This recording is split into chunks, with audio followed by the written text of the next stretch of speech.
E hoje vamos falar sobre o burnout. Você sabe o que é? Tem noção do que é isso? Mais ou menos. Mais ou menos, não tenho claro assim. Não. Nunca ouvi falar. Nunca ouviu falar? Não. Não, Não conhece? não. Calma, gente. É uma palavrinha difícil, mas vem comigo que eu ajudo vocês, hein? Bora! O burnout é um transtorno muito comum hoje em dia, né? Infelizmente é muito comum e é basicamente, eu gosto de pensar que ele é um quadro de depressão e ansiedade, basicamente. Ele é um combo, só que é um combo causado por um quadro no trabalho. Ponto. É isso. Todo quadro de depressão é um desgaste. O paciente se desgasta tanto a ponto dele se esgotar completamente. Eu falo que a gente é como se nós fôssemos um carro e a nossa gasolina acabasse. Quando acaba, é a depressão. Então, no burnout, de uma forma geral, o paciente se sente desgastado, se sente triste, cansado. O burnout, tradicionalmente, ele é conhecido como se fosse uma tríade. É uma tríade em que o paciente se torna, primeiramente, ele se queixa de uma exaustão emocional muito grande, depois ele começa a ficar muito irritado com o trabalho, reclamando do trabalho, questionando esse trabalho, e um terceiro ponto é quando ele começa a se questionar se ele não é uma fraude, se ele não é incompetente. Então é uma tríade do burnout, de uma forma geral. Ok, já sabemos que vem por conta do cansaço e altas demandas no trabalho, mas existe alguma faixa etária que pode ser mais afetada? Sendo aí a média de idade entre 40 e 41 anos, a média mais recorrente também de pessoas que entram em processo depressivo ou ansiedade generalizada, que são, de alguma forma, proibidas de continuarem trabalhando por causa do estado de saúde mental que elas se encontram.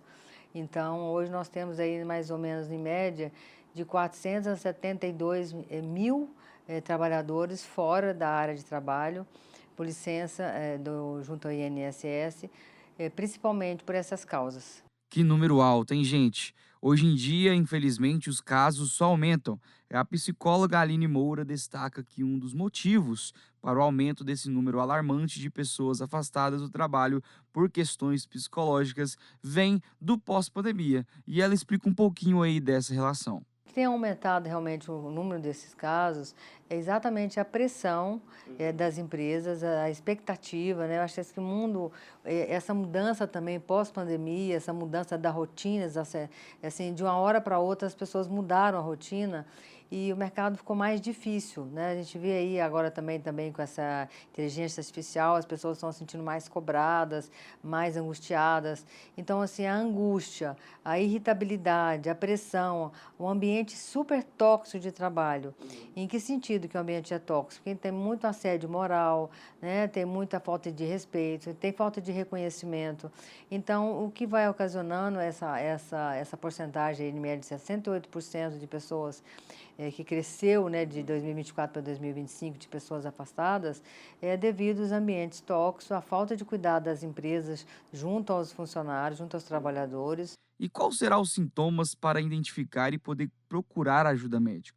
Eu acredito que no burnout ou em qualquer quadro, o momento de buscar ajuda médica é quando você sente que a vida não tá legal, de forma muito prática. Então, assim, o paciente se sente cansado, tá tudo cansativo, tá tudo chato, tá tudo triste, nada tem graça. Você começa a sentir que o trabalho não faz mais sentido, que aquilo ali você sempre tá sofrendo para ir pro trabalho. Então, o paciente relata muito aquela coisa da síndrome do domingo, né? Chega domingo, começa a ficar angustiado, com medo, aquela sensação de crise de ansiedade mesmo. E depois de discutir os conceitos técnicos e psicológicos sobre burnout, a gente veio até as ruas de Goiânia para saber se o povo está cuidando da cabeça na hora do trabalho, hein? Vem comigo.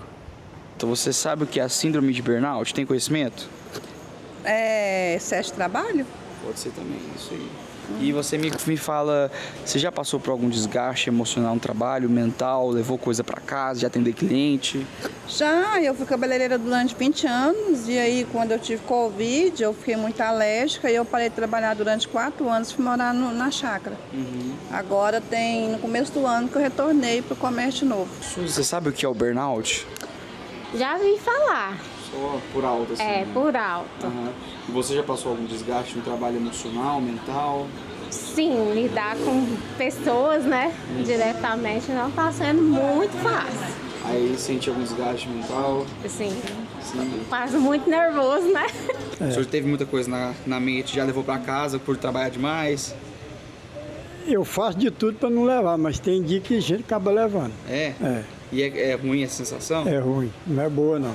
Bom, você pode ver que não é um problema tão incomum no meio da sociedade. Por isso a importância de procurar ajuda médica e ter um diagnóstico. Mas depois desse diagnóstico, como funciona o tratamento?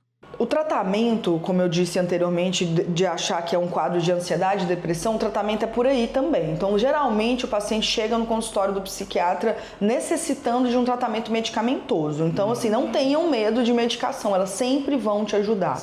O resto é uma falácia, uma balela. Medicações psiquiátricas ajudam sim.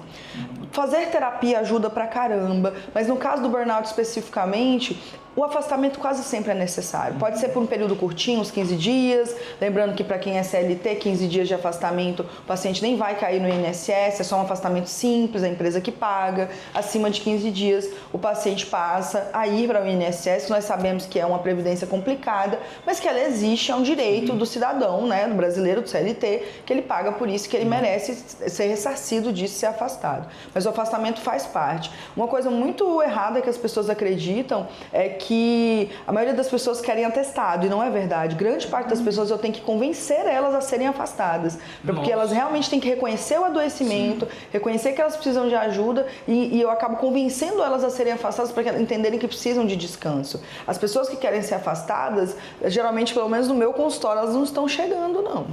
E durante esse tratamento, existe alguma legislação aí que ampara o trabalhador que precisa se ausentar por um tempo do trabalho? Que a NR1 realmente garante que será obrigatório nas empresas, né?